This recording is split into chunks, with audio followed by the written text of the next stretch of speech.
Welcome to my channel. Huwag kalilimutan mag-subscribe, mag-likes at mag-share para updated kayo sa i-upload kong mga videos. Magaganda ang i-upload kong mga videos dahil ito ay informative, educational and interesting to watch.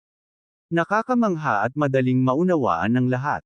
Marami kayong matututunan dito. Maghahatid sa inyo ng kaalaman at edukasyon.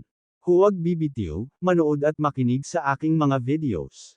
Ang pag-uusapan natin ngayon ay tungkol sa isa na namang judge na tinanggal at dinasbarred pa ng Korte Suprema dahil sa paggawa ng mga maling sertipikasyon at maling paggamit ng sweldo ng mga kawani. The Supreme Court dismisses and disbars judge for making false certifications and misappropriating staff salaries. Tinanggal at dinasbarred pa ng Korte Suprema si Presiding Judge Sharon Alamada Magallanes of Branch 3, Municipal Trial Court in Cities, Calamba City, Laguna, guilty of falsification of official documents, serious dishonesty, gross misconduct, commission of crimes involving moral turpitude, and violations of the new Code of Judicial Conduct. Dapat magsilbing babala itong bagong desisyon ng Korte Suprema laban sa mga tiwaling fiscal, judge at mga nasa gobyerno na hindi gumagawa o tumutupad ng maayos sa kanilang tungkulin. For the first time in the entire history ng Korte Suprema na isang judge na tinanggal pa at dinasbarred pa.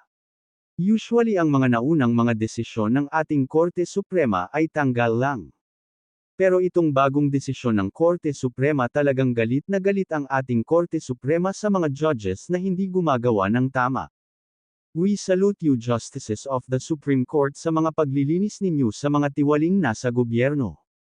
Sa inilabas ng Supreme Court Public Information Office sa isang 42 pahinang per curiam na desisyon, tinanggal at dinasbarred ng Supreme Court en banc si Judge Sharon Alamada Magallanes Vice Executive Judge at Presiding Judge ng Branch 3, Municipal Trial Court in Cities, Calamba City, Laguna, nagkasala ng falsification of official documents, serious dishonesty, gross misconduct, commission of crimes involving moral turpitude, at violations of the new Code of Judicial Conduct.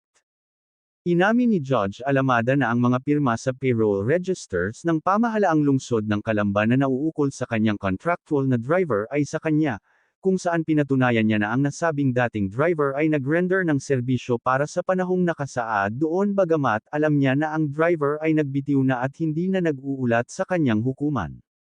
Ang ebidensya sa record ay nagsiwalat din na si Judge Alamada ay nasa pag-aari ng ATM cash card ng driver, at na mula Setyembre taong 2020 hanggang Hulyo taong 2021, sinabi na ang mga sweldo ng driver ay inikredito pa rin sa kanyang ATM cash card at patuloy na ini-withdraw sa oras ng mga tagubili ni Judge Alamada. Sa pagpapatalsik kay Judge Alamada sa serbisyo, pinasyahan ng court en banc na ang mga aksyon ni Judge Alamada ay nagpakita ng kanyang moral na kasamaan at hindi naabot ang mga pamantayan ng isang mahistrado ng batas. Ang mga hukom ay paulit-ulit na pinapaalalahanan na maging walang kapintasan sa pag-uugali at maging malaya sa anumang hitsura ng hindi nararapat. Ang mga maling sertipikasyon ni Judge Alamada at maling paggamit ng mga sweldo ng kanyang mga tauhan ay bumubuo rin ng gross misconduct at serious dishonesty, na parehong itinuturing na mabibigat na pagkakasala sa ilalim ng Canon 6, Section 33 ng Code of Professional Responsibility and Accountability. Ang mga gawa ni Judge Alamada ay hindi lamang nakaapekto sa imahe ng hudikatura, ngunit naglagay din sa kanyang moral na karakter sa malubhang pagdududa at naging hindi siya karapat-dapat na magpatuloy sa pagsasagawa ng batas. Isinasaalang-alang na maraming mga paglabag ang nagawa, kasama ang kanyang kawalan ng pagsisisi at ang kalubhaan ng kanyang mga pagkakasala, ipinataw din ng court en banc ang parusang disbarment laban kay Judge Alamada. Samantala, hinatulan din ng korte ang mga correspondent at staff ni Judge Alamada na sina Rachel Warwer Miguel, Clerk of Court 3, at Beverly De Jesus, Court Stenographer 2, na nagkasala ng falsification of official documents at malubhang kawalang katapatan para sa pamamiki sa mga rehistro ng payroll sa pamamagitan ng pagpirma nito, at sa gayon ay nagpapatunay sa ngalan ni Judge Alamada na ang driver ay nagbigay ng serbisyo para sa oras na nakasaad doon, sa kabila ng alam niyang iba. Sa pagtukoy sa kanilang mga parusa, isinaalang-alang ng Korte en Banc, Bukod sa iba pa, na ginawa lamang nila ang mga polsipikasyon sa utos ng kanilang superior, si Judge Alamada, at hindi sila nakakuha o nakinabang sa mga palsipikasyong ito. Kaya naman, pinagmulta ng Court and Bank si Warwer Miguel sa halagang 40,000 pesos para sa polsipikasyon ng payroll register sa loob ng 7 yugto at De Jesus sa halagang 20,000 pesos para sa polsipikasyon ng payroll register para sa isang panahon. Binigyang diin ng Court and Bank na obligado ang mga empleyado ng korte na magsagawa ng mataas na antas ng etika sa trabaho at magtakda ng magandang halimbawa para sa ibang mga empleyado ng korte sa mga pamantayan ng pagiging angkop, katapatan, at pagiging patas.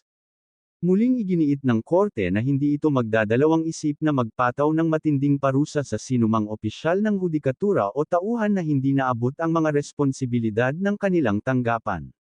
Courtesy of Supreme Court Information Office. Hanggang dito na lang ang video na ito. Thank you for watching.